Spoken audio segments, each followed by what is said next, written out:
Hi there. Welcome to the Hazmat Robotics open house video. Thank you for coming. I'm Jimmy from 10650. I'm Jeffrey from 9277. Please come inside for a tour of the facilities. So, Max, Aiden, what is FIRST Robotics? So the program of competitions that Hazmat takes place in is called FIRST. So FIRST stands for Inspiration and Recognition of Science and Technology. And so the whole goal of FIRST is to provide kids with the hardest fun that they'll ever have, while also maintaining an aura of gracious professionalism. One important aspect of FIRST Robotics is gracious professionalism, which is what students are expected to compete with. It provides a standard for which students should do in their life and inside of FIRST. It also gives opportunities for students to open their eyes to robotics and in STEM. Cool, thank you very much. So, Grant, Sophia, how has the team been taking precautions for COVID-19 this year?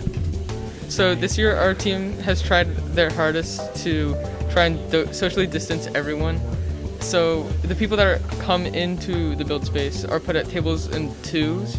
That way we can maximize distancing, and we spread the tables all around the room. That way everyone is distant and we can contact trace. And the other half comes on a video conferencing software called Zoom, where we can display them up on the TV and they can connect to us through that.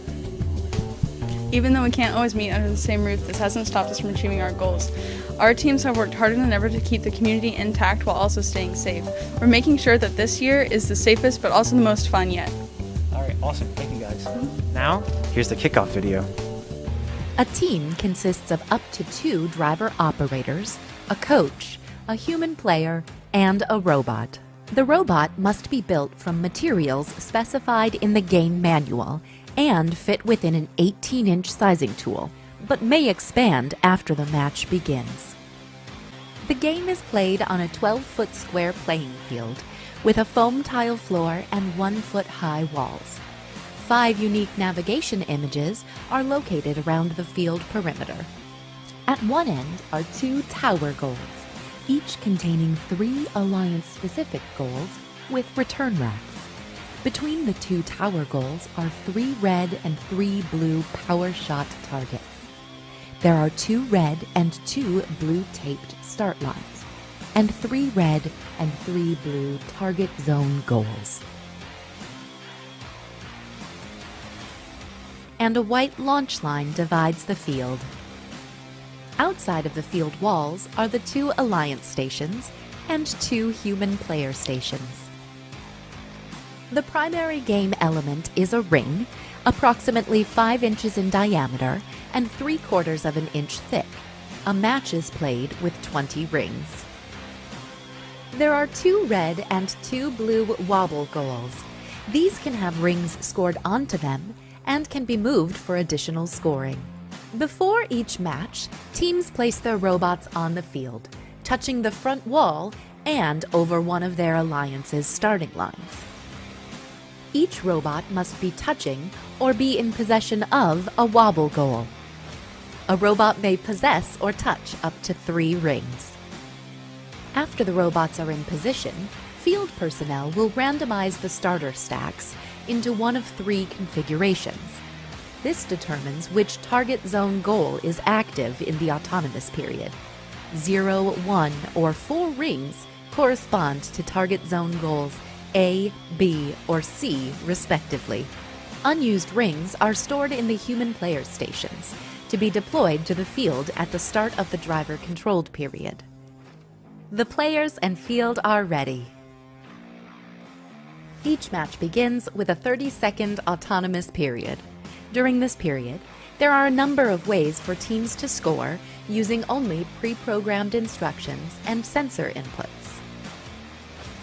Delivering a wobble goal to the correct target zone earns the Alliance 15 points.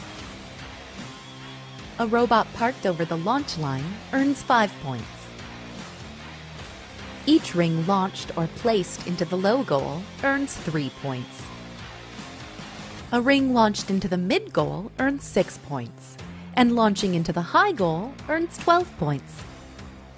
Robots earn 15 points for each power shot target knocked down. Robots must be completely within the launch zone to launch rings into the mid-goal, high goal, or power shot targets. Following the autonomous period is the 2-minute driver-controlled period. During the driver-controlled period, human players are expected to return rings to the playing field, as well as reset power shot targets. Each ring launched or placed into the low goal earns 2 points. A ring launched into the mid-goal earns 4 points. However, rings launched into the opposing alliance's goal earn points for their alliance. A ring launched into the high goal earns 6 points.